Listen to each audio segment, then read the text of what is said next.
आदरणीय राहुलजी गांधी, प्रदेश काँग्रेसचे अध्यक्ष सन्मान्य नानाभाऊजी पटोले, आपले प्रभारी मान्य रमेशजी चेनीथालाजी, मान्य जयरामजी रमेश, येथे उपस्थित असलेले आपल्या गुजरातचे पाहुणे खासदार शक्तिसिंगजी गोहिल जे अध्यक्ष सुद्धा आहेत गुजरात काँग्रेसचे, विरोधी पक्षनेते विधानसभेमधले अमितजी चावडा, आमदार इथे उपस्थित आहेत ज्यांनी अत्यंत सुंदर भाषण इथे केलं आणि काही मागण्या सुद्धा केल्या, असे माजी मंत्री मान्य केसी पाडवीजी, जिल्हा काँग्रेसचे अध्यक्ष शिरीषजी नाईक, मान्य शिवाजीराव मोगे, युवक काँग्रेसचे राष्ट्रीय अध्यक्ष श्रीनिवासजी, उपस्थित असलेले सर्व पदाधिकारी कार्यकर्ते आणि एवढ्या हजारोच्या आणि लाखोच्या संख्येनं गावामध्ये सुद्धा भरलेलं आहे गाव पूर्ण नंदुरबार, लोकांनी जागा नाही इतकी परिस्थिती आहे। तुमच्या सगळ्यांचं खूप स्वागत, खूप अभिनंदन। एवढं सुंदर स्वागत महाराष्ट्रामध्ये आपण सगळ्यांनी केलेलं आहे। आपल्याला माहिती आहे की आदरणीय इंदिराजी गांधी या पार्लमेंटच्या म्हणजे लोकसभेच्या इलेक्शनची सुरुवात नंदुरबार मधून करीत होते आणि आपण अशाच मोठ्या संख्येने उपस्थित राहत असायचे। माननीय राजीवजी गांधी यांनी सुद्धा आपली पार्लमेंटच्या इलेक्शनची सुरुवात ही नंदुरबार मधून केली होती। आदरणीय सोनियाजींनी आधार कार्ड त्याचं ओपनिंग, देशाचं ओपनिंग नंदुरबार मधून केलं होतं आणि आता पुन्हा एक ऐतिहासिक क्षण आपल्या सगळ्यांकरता आहे की आपल्यामध्ये आदरणीय राहुलजी गांधी हे उपस्थित आहे, न्याय यात्रेकरता उपस्थित आहे। एक खूप मोठी परंपरा असणारं नंदुरबार आणि आपण सर्वजण आहात। इथे परंपरा आपल्याला आहे बिरसा मुंडाच्या चळवळीची, आपल्या परंपरा आहे तंट्या भिलाच्या चळवळीची ज्यांनी इंग्रजांविरुद्ध बंड केलं, खाजा नाईकची तर परंपरा आहे की या सगळ्यांनी स्वातंत्र्याकरता लढाई करणारे आदिवासी म्हणून त्यांचा नाव लौकिक मोठा राहिलेला आहे। 1942 साली ज्या दिवशी महात्मा गांधींनी चले जावची घोषणा केली त्यानंतर आपल्या नंदुरबार शहरामध्ये एक विद्यार्थ्यांनी छोट्या मुलांनी मोर्चा काढला चले जावच्या घोषणा देत आणि त्यावेळेस इंग्रजांनी बळी घेतला तो शिरीष कुमारचा बळी घेतला आणि चळवळीतलं पहिलं बलिदान 42च्या चळवळीचं चले जावच्या चळवळीतलं पहिलं बलिदान हे नंदुरबार मधल्या एका बालकानं दिलेलं आहे, याचा आपल्या सगळ्यांना अभिमान है। आदरणीय राहुल जी को मैं बताना चाहूंगा कि राहुल जी जब 1942 की चळवळ शुरू हुई थी चले जाओ की, तो पहला बलिदान यहाँ एक 11 वर्ष के बच्चों ने दिया है, शिरीष कुमार ने ये यहाँ दिया है, नंदुरबार में दिया है। इसका अभिमान ये सबको अभिमान है। आज अत्यंत महत्वाचा दिवस आपल्या सगळ्यांकरता आहे की राहुलजी आपल्यामध्ये आलेले आहेत। एक अत्यंत तुमच्या सगळ्यांवर खरं म्हणजे तुम्ही सगळेजण काँग्रेस करता कायम ताकद देणारी माणसं राहिलेली आहात। एक परंपरा काँग्रेसची परंपरा नंदुरबारची आपली राहिलेली आहे। पुन्हा एकदा काँग्रेस आपल्याला पुन्हा एकदा काँग्रेस नंदुरबार मध्ये महाराष्ट्रात आणि देशामध्ये आणायची आहे। सोनियाजींच्या नेतृत्वाखाली पुन्हा एकदा देशाला काँग्रेसचा झेंडा लावायचा ही आपण सगळ्यांनी या निमित्तानं शपथ घेतली पाहिजे, हे या निमित्तानं मी आपल्या सर्वांना सांगेल। मागे राहुलजींनी यात्रा केली 4000 किलोमीटर पेक्षा ज्यादा कन्याकुमारी पासून तर काश्मीर पर्यंत गेले। आता त्यावेळेस पदयात्रा होती, पुन्हा आता ते निघाले आहेत मणिपूर पासून, पुन्हा आता मुंबई पर्यंत जाऊन पोहोचतायत। सगळ्या देशामध्ये एक अत्यंत चांगला प्रतिसाद त्यांना मिळतोय, हजारोनं लाखोनं लोक जमतायत आणि त्यांच्याशी संवाद आदरणीय राहुलजी साधतायत आणि सांगतायत की हा देश चाललाय कसा। आज होळीचा सण आहे आणि होळीच्या सणाच्या दिवशी आपण काही इच्छा व्यक्त करतो। पुन्हा या होळीच्या सणाच्या दिवशी आपल्याला इच्छा व्यक्त करायची आहे की या देशामध्ये हुकुमशाही कोणत्या पद्धतीने आली नाही पाहिजे, ही इच्छा आपल्याला व्यक्त करायची आहे। आपली राज्यघटना जी महात्मा गांधींच्या नेतृत्वाखाली, भारतरत्न डॉक्टर बाबासाहेब आंबेडकरांच्या नेतृत्वाखाली आपल्याला मिळाली, त्या राज्यघटनेनं तुम्हाला मताचा अधिकार दिला, गरीबात गरीब माणसाला मताचा अधिकार दिला, म्हणून या गरीब माणसाला किंमत आलेली आहे, त्याला भांडण्याचा अधिकार आलेला आहे। आपल्याकरता तो मागण्या करू शकतो, आपले प्रश्न सोडवू शकतो, हे राज्यघटनेनं दिलं आहे। ही राज्यघटना वाचली पाहिजे, तिला धक्का लागला नाही पाहिजे, याची काळजी सुद्धा आपल्या सगळ्यांना घ्यायची आहे। आणि म्हणून आजचा हा दिवस एक ऐतिहासिक दिवस आपल्या सगळ्यांकरता आहे आणि आपण सगळ्यांनी सांगितलं पाहिजे की आम्ही पुन्हा एकदा काँग्रेस हा नारा आपल्या सगळ्यांचा असला पाहिजे आणि त्या माध्यमातून हा देश शांततेनं पुढे गेला पाहिजे, लोकशाहीच्या माध्यमातून गेला पाहिजे आणि आपल्या राज्यघटनेबरोबर गेला पाहिजे, याची सगळी काळजी आपण घेऊया. आदरणीय राहुलजींना आणि त्यांच्या सर्व सहकाऱ्यांना आजच्या निमित्ताने या निवडणुकीकरता आपल्या शुभेच्छा द्यायच्यात. त्या मताच्या रूपानं आणि प्रचाराच्या रूपानं आपण सगळ्यांनी द्यावं असं आवाहन करतो आणि माझे 2 शब्द संपवतो. धन्यवाद साहेब. यानंतर आपणा सर्वांमध्ये महाराष्ट्राचे बुलंद नेतृत्व माननीय नानाभाऊ पटोले, मी आपणास विनंती करतो आपण कृपया मार्गदर्शन करावं.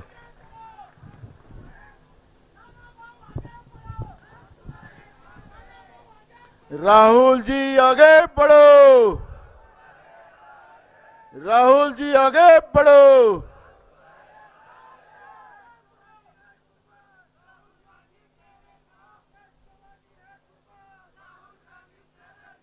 मैं सबसे पहले हमारे योद्धा जो सामाजिक न्याय की लड़ाई लड़ते लड़ते मणिपुर से आज महाराष्ट्र की इस पवित्र भूमि में जहां शाहू फुले अंबेडकर की विचारधारा रही और हमेशा रहेंगी, छत्रपति शिवाजी महाराज के महाराष्ट्र में मैं सबसे पहले इस देश की संवैधानिक व्यवस्था और लोकशाही बचाने के लिए जो दिन रात कभी कन्याकुमारी से कश्मीर तो अब मणिपुर से मुंबई ऐसी यात्रा करते करते हमारे सबके लाडले नेता योद्धा राहुल गांधी जी का ये महाराष्ट्र के भूमि में सबसे पहले उनका स्वागत करता हूं. तालियों से आप उनका स्वागत करिए. इस कार्यक्रम में उपस्थित हुए हमारे राज्य के प्रभारी रमेश चन्नीथला जी, हमारे विधि मंडल के नेता बाला साहब थोराट जी, इस कार्यक्रम में उपस्थित हुए गुजरात के कांग्रेस के अध्यक्ष शक्ति सिंह गोयल जी, वहां के हमारे अपोजिशन लीडर अमित चावला जी, हमारे इस यात्रा का जो मार्गदर्शन हम सबको करते हैं, जो जिनके तरफ मीडिया का जो मुखिया है वो हमारे कैप्टन जयराम रमेश जी, यहां पर आपके सबके लाडले नेता केसी पाडवी जी, दूसरे आपके लाडले नेता शिरीष नाइक जी, हमारी बहन प्रतिभा सिंधे जी, हमारी युवाओं की नेतृत्व, महिला की नेतृत्व करने वाली हमारी प्रदेश की कार्याध्यक्षा प्रणीति सिंधे जी, हमारे आदिवासी के अखिल भारतीय आदिवासी विभाग के प्रमुख और राज्य के माजी मंत्री शिवाजीराव मोघे जी, यहां पर उपस्थित हुए सभी मंच पे बैठे हुए सभी फ्रंटल ऑर्गेनाइजेशन के राज्य के प्रमुख, सेल के प्रमुख, हमारे सांसद चंद्रकांत जी हंडोरे, सभी मंच पर बैठे हुए साथी और बड़े पैमाने में यहां पर आई हुए हमारी माता बहना, हमारे बुजुर्ग, हमारे युवा साथी और पत्रकार बंधु, मैं शुरुआत में यही कहूंगा कि आज का दिन 12 मार्च है और उस समय अंग्रेज के विरोध में, उनकी अत्याचारी व्यवस्था के विरोध में आज ही के दिन महात्मा गांधी ने दांडी यात्रा शुरू की थी और यह ऐतिहासिक पल है कि ऐसे इस पल में राहुल गांधी जी हमारे छत्रपति शिवाजी महाराज के भूमि में आए, जो देश को बर्बाद करने वाली व्यवस्था जो सत्ता में बैठी है, जो हमारे संविधान को खत्म करना चाहती है, हमारे लोकतांत्रिक व्यवस्था को खत्म करना चाहती है, आदिवासी को वनवासी बनाकर उनकी संस्कृति खत्म करना चाहती है, हमारी महिलाओं को मणिपुर में तो आपने देखा है कि हमारी महिलाओं को उनको जलाया जाता, जिंदा जलाया जाता, उनकी इज्जत लूटी जाती है केंद्र में बैठी हुई सरकार और मणिपुर में बैठी हुई बीजेपी की सरकार वो आंखों में पट्टी बांधकर वहां देख रही है। देश के प्रधानमंत्री तो कुछ बोलने को तैयार नहीं है। महिलाओं पे अत्याचार कैसा किया जाता है।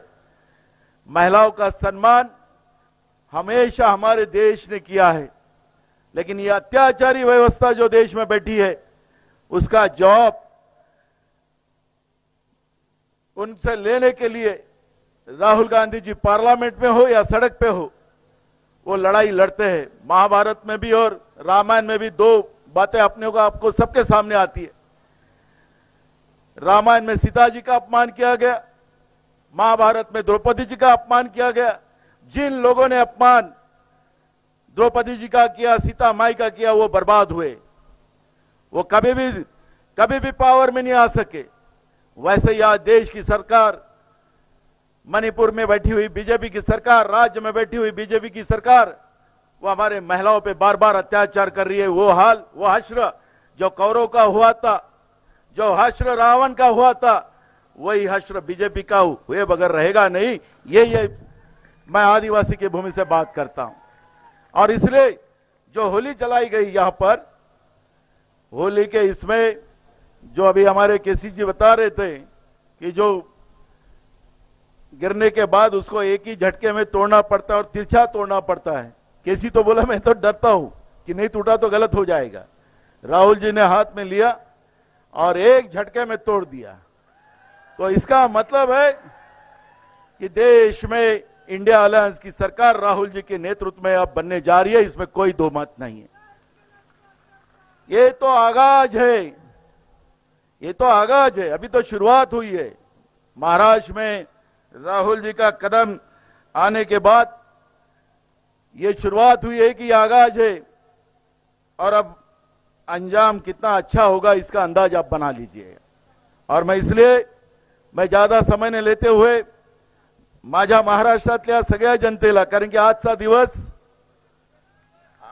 दिवस यशवंतराव चव्हाण साहेबांचा जयंतीचा दिवस आहे।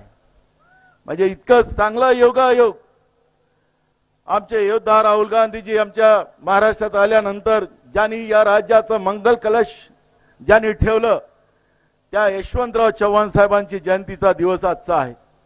आणि अशा या चांगल्या दिवशी महाराष्ट्र सुरक्षित करण्यासाठी महाराष्ट्रातल्या ओबीसी असेल, आदिवासी असेल, शेड्यूल कास्ट असेल, अल्पसंख्याक असेल, शोषित पीडित समाज असेल, त्यांना न्याय देण्यासाठी तुमच्या पाठीशी राहुल गांधी उभे आहेत हे सांगण्यासाठी या महाराष्ट्राच्या भूमीमध्ये राहुल गांधीजी आज आलेले आहेत।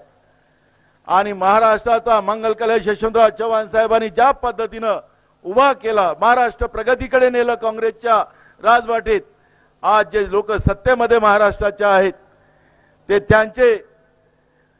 त्यांचा आका दिल्लीत बसलेला आहे। महाराष्ट्रामध्ये राजकारणाचं पूर्ण वाटोळ करण्याचं काम खोक्याचं सरकार असेल। सांगायचं प्रधानमंत्र्यांनी भोपाळमध्ये भाषण करायचं कि इरिगेशन विभाग में 70,000 करोड़ का भ्रष्टाचार हुआ, एनसीपी ये पार्टी जो है भ्रष्ट पार्टी है। आणि 8 दिवसात तो भ्रष्ट माणूस कोणाच्या मांडीला मांडून बसला,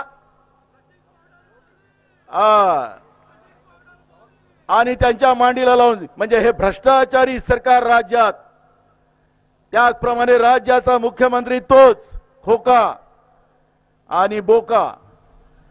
आणि त्याच्यामुळे ही जी काही परिस्थिती आज महाराष्ट्रात बनलेली आहे, आपल्या लक्षात असेल की महाराष्ट्राचा शेतकरी हा प्रगतिशील होता।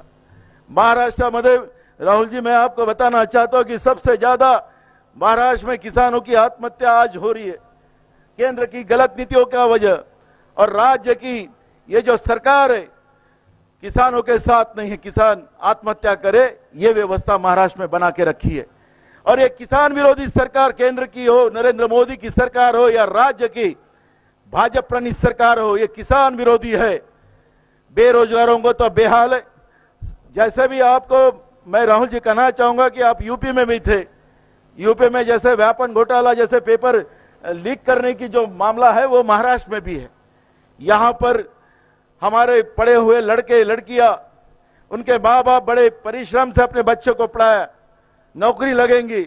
लेकिन यहां पे जब ऑनलाइन 1000 रुपया देना पड़ता है, एक पेपर का 1000 रुपया, और जाके जब वो परीक्षा केंद्र में जाते हैं तो परीक्षा केंद्र में भी गैया जहां पे बांधते हैं वहां पर परीक्षा केंद्र होते हैं। महाराष्ट्र में, महाराष्ट्र जैसे प्रगत राज्य को इनने व्यापक घोटाले से ज्यादा बड़ा घोटाला ये महाराष्ट्र में किया। हमारे युवाओं के परिश्रम को एक प्रकार को उनको खत्म करने का काम ये राज्य के बीजेपी प्रणीत सरकार ने किया है। ना युवा हमारे यहाँ पे खुश है, ना किसान खुश है। महंगाई के मारे तो सब लोग बर्बाद हो चुके हैं। और ऐसे समय में आपसे उम्मीद हमारी सबकी है कि आपके नेतृत्व में देश की सरकार बने और जो अत्याचारी व्यवस्था देश में बनी हुई है इस सरकार को हमेशा के लिए सत्ता के बाहर करने के लिए आपके साथ यह आए हुए लोग यहाँ पे खड़े हैं।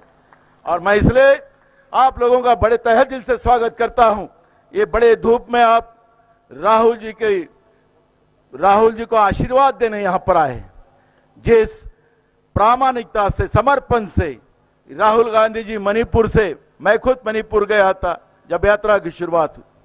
मणिपुर में वहां तो कई बातें सुनने मिलती है, आंखों से आंसू बहने शुरू हो जाते हैं, लेकिन राज्य की सरकार और केंद्र की सरकार को उसकी चिंता नहीं।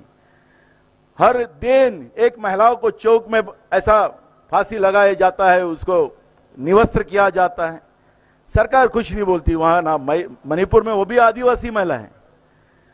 तो ऐसे समय में पूरे देश में तबाही बचा के रखी है बीजेपी ने, और उससे बचाने का काम, हम सब लोगों को बचाने का काम सिर्फ राहुल गांधी जी कर सकते। और वो, क्योंकि मैं आप लोगों को, बीजेपी वाले कहते हैं बार बार राहुल जी को कि ये पदयात्रा से क्या होगा।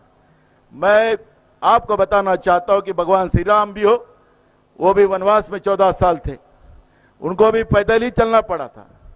तथागत गौतम बुद्ध भी हो, उनको भी पूरे देश में भ्रमण करते समय में पैदल ही घूमना पड़ा। हमारे जो साधु संत है, नकली नहीं, नकली भी आजकल भगवा कपड़ा पहन ले तो साधु बन जाता है। रावण भी वैसा था, एक थोड़ी देर के लिए भगवा पहना था। लेकिन जो ऋषि मुनि लोग हैं, वो ऋषि मुनि लोगों ने भी पूरे देश में पद यात्रा की थी और लोगों की भावनाओं को समझे।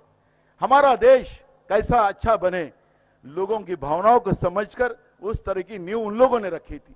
लेकिन गलती से ये लोग आए, धर्म के आधार पर लोगों को बिखराया और उसके आधार पर ये लोग सत्ता में बैठे और हमारे देश की धरोहर को खत्म करने का पाप इन लोगों ने किया है। और राहुल जी, आप ही बचा सकते हो इस देश को, और इसलिए ये लोग आपको, आपके साथ यहाँ पे खड़े हुए हैं। मैं पुनः आप लोगों को बहुत बहुत धन्यवाद देता हूं।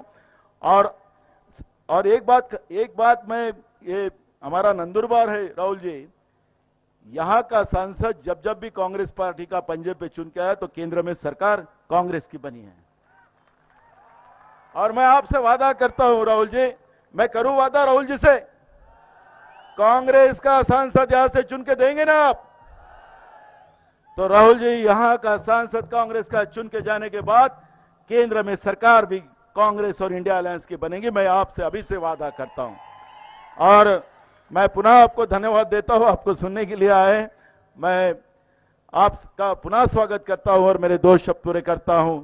जय आदिवासी, जय आदिवासी, भगवान बिरसा मुंडा के।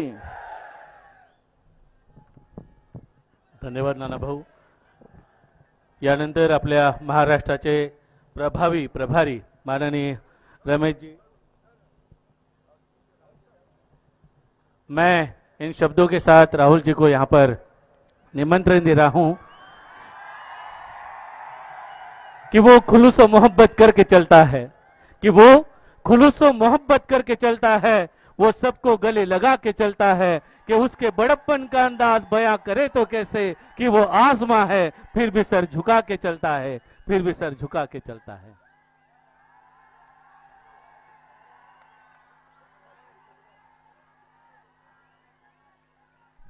चेनेथाला जी, नाना पटोले जी, थोराट जी, शक्ति सिंह गोहिल जी, अमित चावड़ा जी, जयराम रमेश जी, चंद्रकांत हंडोरे जी, प्रणिति शिंदे जी, शिवाजी राव मोगे जी, केसी पाडवी जी, श्रीश नायक जी, बीवी श्रीनिवास जी, स्टेज पे कांग्रेस पार्टी के वरिष्ठ नेता, भाइयों और बहनों, हमारे प्यारे कार्यकर्ता, आप सबका यहां बहुत बहुत स्वागत, नमस्कार।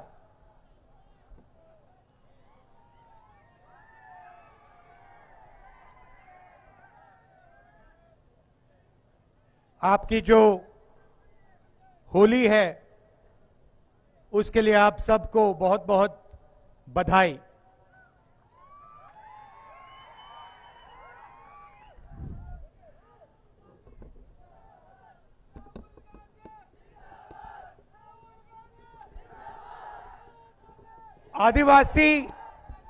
आदिवासी और वनवासी शब्द में फर्क आप लोग जानते हैं? आप आदिवासी हो, वनवासी हो?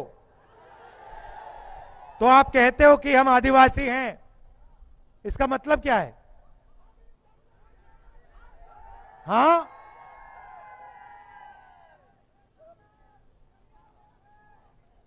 बताइए मतलब क्या है इसका? हम इस देश के मालिक हैं।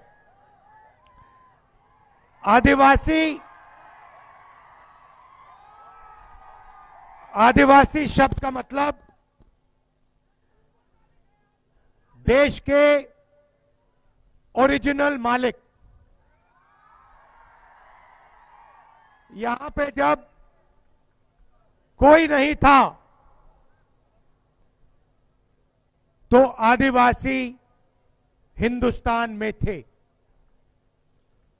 आप ओरिजिनल मालिक हो, मतलब जो जल है, जंगल है, जमीन है, हिंदुस्तान का धन जो है, इसके ओरिजिनल मालिक आप थे। वनवासी का मतलब वो लोग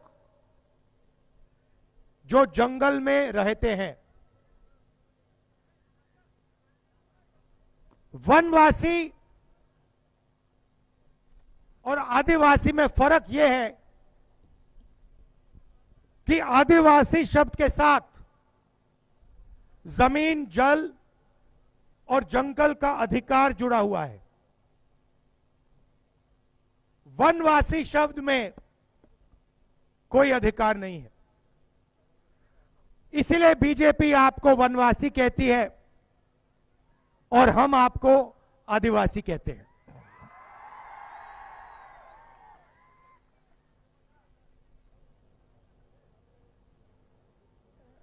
हिंदुस्तान का जो आइडेंटिटी कार्ड है, आधार कार्ड,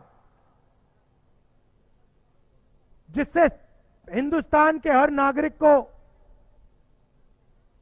आइडेंटिटी मिलती है, देश को पता लगता है ये है कौन। उसको हमने यहां लागू क्यों किया? आदिवासी डिस्ट्रिक्ट में क्यों लागू किया? क्योंकि हम आपको मैसेज देना चाहते थे कि आप इस देश के ओरिजिनल मालिक हो और ये जल, जंगल और जमीन ये आपका था और आपसे ये लिया गया। और अगर ये आपका था तो जमीन पर, जल पर और जंगल पर आपका हक बनता है।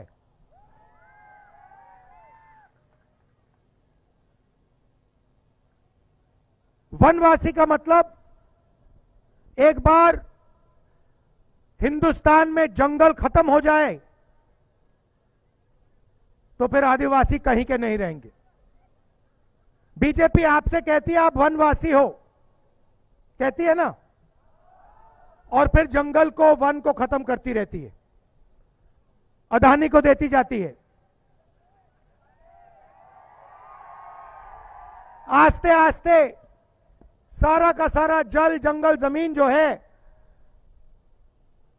वो अदानी जैसे अरबपतियों को चला जाएगा और फिर बीजेपी आपको कहेगी भैया आप वनवासी हो, वन तो रहा ही नहीं,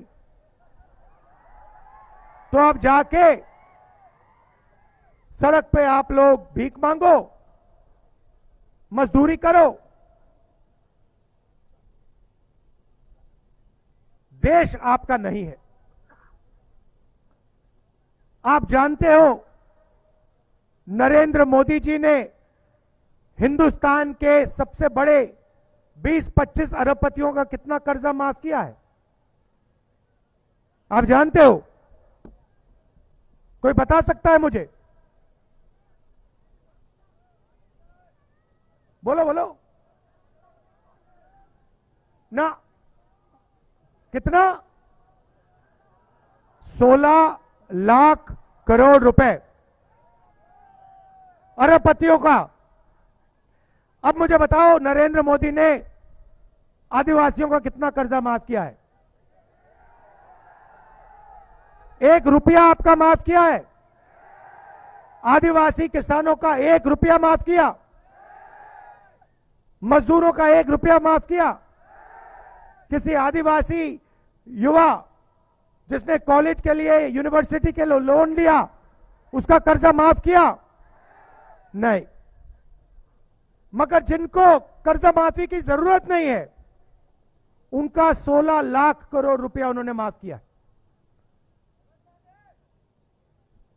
16 लाख करोड़ रुपए इतना बड़ा नंबर है, समझ ही नहीं आता। आपको, हमें समझ नहीं आएगा, अदानी को 1 सेकंड में समझ आ जाएगा 16 लाख करोड़ इतना होता है, मगर नॉर्मल आदमी को नहीं आता। तो मैं आपको समझा देता हूं। नरेंद्र मोदी जी ने 24 साल का मनरेगा का पैसा, इनका कर्जा माफ किया है। अगर आप हिंदुस्तान का पूरा मनरेगा का पैसा साल का जोड़ें तो 65,000 करोड़ रुपए बनता है। 24 साल का पैसा इन्होंने 20-25 अरबपतियों का कर्जा माफ किया। 24 साल मनरेगा का पैसा माफ किया है 20-25 लोगों का। 22 लोग हैं हिंदुस्तान में, उनमें से अदानी है, अंबानी है, नाम आप जानते हो। उनके पास उतना ही धन है जितना हिंदुस्तान के 70 करोड़ लोगों के पास है। एक तरफ 70 करोड़ लोग, उसमें आदिवासी, दलित, पिछड़े वर्ग के लोग, गरीब जनरल कास्ट के लोग, और दूसरी तरफ 22 लोग, सिर्फ 22 लोग। उनके पास airport, port, infrastructure, mobile phone, defence की इंडस्ट्री, सारा का सारा हिंदुस्तान उनके हाथों में, 22 लोगों के हाथों में। उनका कर्जा माफ होता है, सब कुछ उनके लिए किया जाता है, और बाकी हिंदुस्तान देखता रहता है। देश में आदिवासियों की आबादी कितनी है बताओ?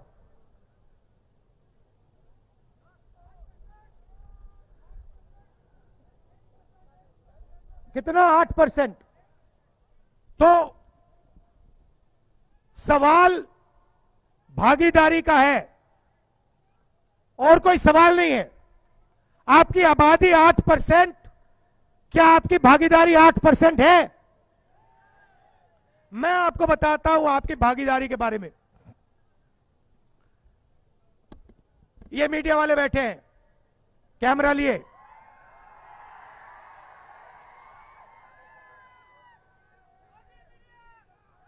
Modi media, Adani media. अच्छा, ये जो है रिपोर्टर, इनकी गलती नहीं है, इनकी गलती नहीं है, इनको सैलरी से बांध रखा है। अगर इन्होंने कुछ कहा तो उठा के आउट कर देंगे। आप हिंदुस्तान की मीडिया कंपनी की मालिकों की लिस्ट निकालिए, 30-40 होंगे, और फिर बड़े बड़े एंकर्स की लिस्ट निकालिए, बड़े रिपोर्टर्स की लिस्ट निकालिए। आपने चेहरे देखे हैं, कभी आपने मीडिया में, टीवी पे कोई आदिवासी जर्नलिस्ट देखा है? मीडिया के मालिकों के लिस्ट में कोई आदिवासी है? तो मीडिया में आप नहीं हो। मीडिया में आपकी 0% भागीदारी। एक आदमी नहीं है आपका। आपकी जमीन का मुद्दा, जल का मुद्दा, जंगल का मुद्दा मीडिया में आपको नहीं दिख सकता। सोशल मीडिया में बीजेपी के नेता ने आदिवासी युवा के मुंह पे पेशाब किया, आपने देखा होगा। देखा? मैंने देखा। सोशल मीडिया पे आएगा, मीडिया पे नहीं आ सकता।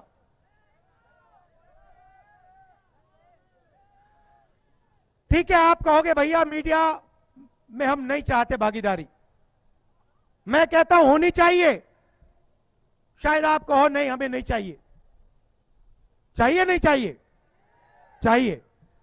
तो ठीक है, मीडिया से हटकर बात करते हैं। हिंदुस्तान की 200 सबसे बड़ी कंपनियों में उनकी मालिकों की लिस्ट निकालो, उनकी सीनियर मैनेजमेंट की लिस्ट निकालो। उसमें आदिवासी कितने? एक नहीं है आपका। ना किसी बड़ी कंपनी में, ना सीनियर मैनेजमेंट में। अदानी की कंपनी में एक नहीं मिलेगा। तो आप मीडिया में नहीं हो, आप हिंदुस्तान की बड़ी कंपनियों में नहीं हो। ठीक है, हिंदुस्तान की सरकार को 90 लोग चलाते हैं, आईएएस अफसर हैं। हिंदुस्तान का पूरा बजट ये बांटते हैं। स्वास्थ्य में कितना पैसा जाता है, शिक्षा में कितना जाता है, डिफेंस में कितना जाता है, 90 लोग बांटते हैं। दिल्ली में आईएएस अफसर हैं। 90 में से आदिवासी कितने? बताओ। एक। 90 में से एक आदिवासी है, उसको भी कोने में बैठा रखा है, पीछे। और अगर हिंदुस्तान की सरकार बजट में 100 रुपए खर्च करती है, तो आदिवासी अफसर 10 पैसे का निर्णय लेता है। आपकी आबादी 8%, आपकी भागीदारी 100 रुपए में से 10 पैसे। आपका ट्राइबल प्लान उठा के ले गए, दलितों का प्लान उठा के ले गए।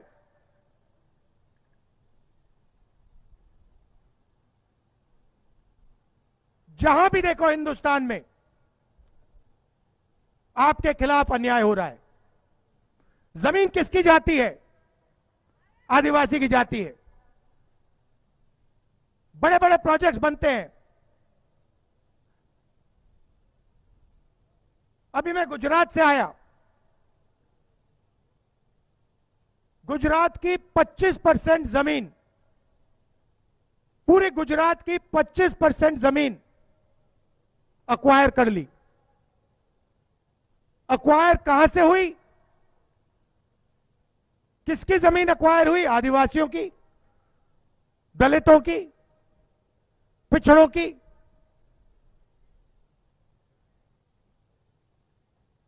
जहां भी देखो अक्वायर होगी तो आदिवासी की जमीन जाएगी, पानी जाएगा तो आदिवासी का पानी जाएगा, जल जाएगा तो आपका जल जाएगा, जंगल जाएगा तो आपका जाएगा, जमीन जाएगी तो आपकी जाएगी। आपसे कहते हैं विकास हो रहा है, किसका विकास? कैसा विकास? आपकी भागीदारी तो है ही नहीं। Public school, private school, colleges, university देखो, उनके मालिकों की लिस्ट निकालो, उसमें आपका एक आदमी नहीं है। प्राइवेट अस्पतालों की लिस्ट निकालो, उसमें आपका एक आदमी नहीं है। मालिकों में आपको एक नहीं मिलेगा। 8% आबादी है। तो ये हम बदलना चाहते हैं, इसलिए हमने न्याय यात्रा की है। और ये सिर्फ आपके खिलाफ नहीं हो रहा है, ये हिंदुस्तान के सब गरीब लोगों के साथ हो रहा है। आप 8% हो, दलित 15% हैं, पिछड़े 50% हैं, सबके साथ ये हो रहा है। आपके साथ ज्यादा हो रहा है, दलित भाइयों के साथ ज्यादा हो रहा है, मगर सबके साथ हो रहा है। इसलिए मैंने कहा कि 2 काम करने हैं। सबसे पहले सबकी गिनती करनी है इस देश में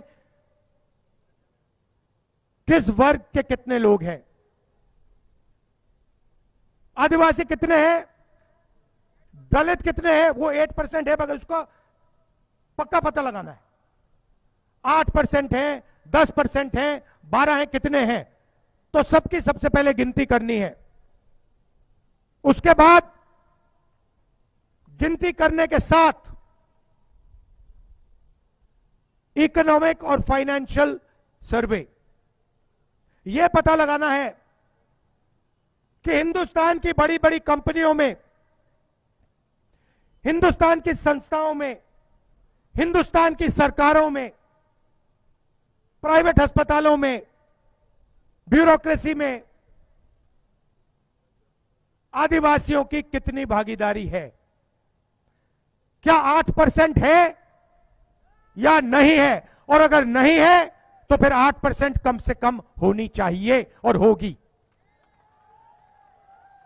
इसीलिए मैं हर मीटिंग में कह रहा हूं, जाति जनगणना, इकोनॉमिक और फाइनेंशियल सर्वे क्रांतिकारी कदम है, और यह कदम कांग्रेस पार्टी अपने मैनिफेस्टो में डाल दी है, और जैसे हमारी सरकार आएगी हम इसको पूरा करके आपको दे देंगे। दूध का दूध, पानी का पानी हो जाएगा।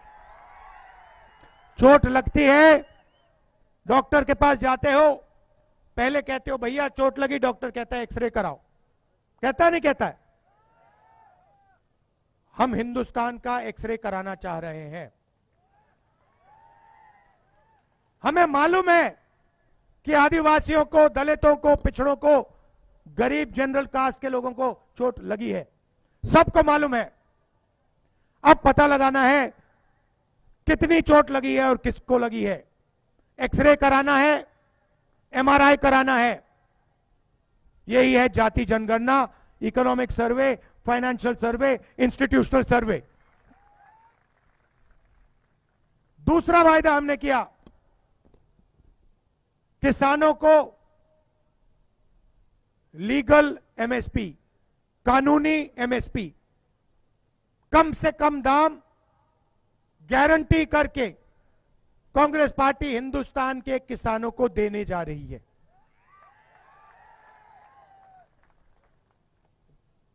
और आदिवासियों के लिए हमने 5 चीजें, ऐतिहासिक चीजें अपने बजट में आपके लिए डाली हैं। मैं आज आपको उनके बारे में बताना चाहता हूं। हम फॉरेस्ट राइट एक्ट लाए, बीजेपी ने उसको कमजोर किया, और जो आपकी क्लेम्स बनती हैं, जो आपकी जमीन की क्लेम्स हैं, उनको पूरा नहीं किया। आपका जमीन का जो हक है वो आपको नहीं दिया। बहुत सारे लोगों की जो क्लेम्स हैं उनको रिजेक्ट कर दिया। सही। जैसे ही हमारी सरकार आएगी, 1 साल के अंदर आपकी सारी की सारी जो क्लेम्स हैं उनको हम सेटल कर देंगे, जमीन आपके हवाले हो जाएगी।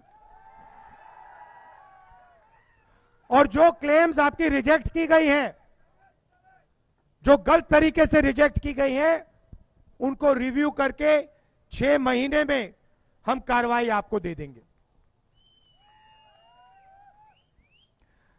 फॉरेस्ट कंजर्वेशन एक्ट है जो, और जो लैंड एक्विजिशन एक्ट किया था, हमने बनाया था जमीनी अधिग्रहण बिल, उसको इन्होंने कमजोर किया है। उसको हम फिर से मजबूत करेंगे और जो आपके अधिकार हैं उनकी आप रक्षा कर पाएंगे। जमीन के लिए आपको सही रेट मिलेगा, 4 गुना रेट मिलेगा, और आपका जल, जंगल और जमीन आपके हाथ में, उसका आपका अधिकार बनेगा। तीसरा काम, शायद सबसे ऐतिहासिक काम, जहां भी आदिवासियों की 50% से ज्यादा आबादी है, पूरे हिंदुस्तान में जहां भी आदिवासियों की 50% से ज्यादा आबादी है, उसे हम 6 शेड्यूल में डाल देंगे। मतलब सारे के सारे लोकल जो निर्णय होंगे वो आदिवासी लोग लेंगे और कोई नहीं लेगा। जैसे हमने किसानों के लिए लीगल गारंटी दी है, वैसे ही हम फॉरेस्ट प्रोड्यूस के लिए, जो जंगल में उगता है, उसके लिए लीगल गारंटी आपको दिलवा देंगे। और आखिरी काम, जो पैसा कानून है, उसमें जो विलेज गवर्नमेंट और ऑटोनोमस डिस्ट्रिक्ट सरकार होती है, गवर्नमेंट होती है, उसको हम आपके लिए एस्टैब्लिश करके दिखा देंगे। ये 5 काम हम आपके लिए करने जा रहे हैं। आखिरी बात जो आपने यहां बोली, जो ट्राइबल सब प्लान, दलित सब प्लान की बात है, जो कानून आंध्र में बनाया गया है, जिससे उस पैसे की रक्षा होती है आपके लिए, और वो आपके लिए ही प्रयोग किया जा सकता है, और अगर प्रयोग नहीं होगा, अगले साल भी वो पैसा आपका होगा, वो भी हम दिल्ली में कानून बना देंगे। मगर सबसे बड़ा मुद्दा भागीदारी का है, और हम उसको छोड़ने वाले नहीं हैं। आपकी आबादी 8% है, आपका जल है, आपका जंगल है, आपकी जमीन है, उसकी रक्षा होगी, और जो आपका हक बनता है वो हम आपको दे के दिखाएंगे। आप सब दूर दूर से आए, एक बार फिर मैं आपको होली की बधाई देता हूं। नमस्कार, जय हिंद और धन्यवाद। जय आदिवासी, जय आदिवासी, जय आदिवासी। धन्यवाद राहुल जी। यानंतर मी माननीय आमदार श्रीजी नाईक यांना आभार प्रदर्शनासाठी या ठिकाणी निमंत्रित करतो। जय आदिवासी। भारत जोडो न्याय यात्रा निमित्ताने जे आपल्या नंदुरबार जिल्ह्यामध्ये आगमन झाले असे ह्या देशाचे काँग्रेस पक्षाचे नेते, ज्यांनी आपल्याला आता संबोधित केले, असे आदरणीय राहुलजी गांधी इथे नंदुरबार जिल्ह्यात आले, त्याबद्दल मी त्यांचे आभार मानतो। आणि सर्वच काँग्रेसचे वरिष्ठ नेते, आदरणीय महाराष्ट्राचे प्रभारी आदरणीय रमेश चेन्निथल्ला साहेब, रेड्डी साहेब, इथे उपस्थित असलेले महाराष्ट्र प्रदेश काँग्रेस कमिटीचे अध्यक्ष आदरणीय नानाभाऊ पटेले, काँग्रेस पक्षाचे विरोध गटनेता आदरणीय बाळासाहेब थोरात, नंदुरबार जिल्ह्याचे आपले आदरणीय केसी पाडवी साहेब आणि महाराष्ट्रातून आलेले सर्वच पदाधिकारी, सन्माननीय आमदार महोदय आणि सर्वच व्यासपीठावर उपस्थित गुजरातमधून आलेले आदरणीय शक्तिसिंह साहेब, અમિતભાઈ ચાવડા, આ બધાનો અહીંયા નંદુરબાર તમારું સ્વાગત છે. आणि सर्वच माझे नंदुरबार जिल्ह्यातून आणि धुळे जिल्ह्यातून आलेले सर्वच बंधू भगिनी मोठ्या संख्येने उपस्थित राहिल्या आणि राहुलजींचं मार्गदर्शन ऐकायला मोठ्या संख्येने उपस्थित राहिल्याबद्दल तुम्हा सर्वांचं मी मनापासून आभार मानतो. आदरणीय राहुलजी हे संपूर्ण भारतामध्ये मणिपूर पासून काल गुजरात पर्यंत आले आणि आज महाराष्ट्रामध्ये नंदुरबार जिल्ह्यामध्ये मोठ्या स्वागतामध्ये आपण आम्ही सर्वांनी केलं, त्याबद्दल सर्व बंधू भगिनींचं मोठ्या संख्येने उपस्थित राहिले त्याबद्दल मी नंदुरबार जिल्हा काँग्रेस कमिटीचे अध्यक्ष या नात्याने आभार मानतो. पुनश्च मी पत्रकार मीडिया ह्या सर्वांचा आभार मानतो आणि इथेच थांबतो आणि आजची सभा संपली असं मी संयोजकांच्या वतीने सांगतो.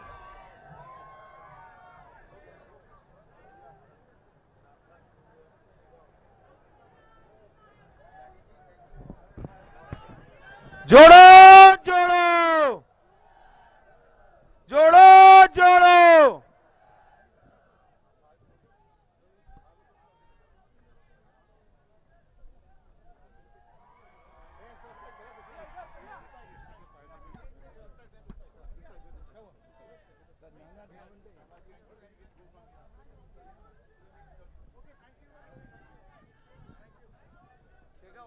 महाराज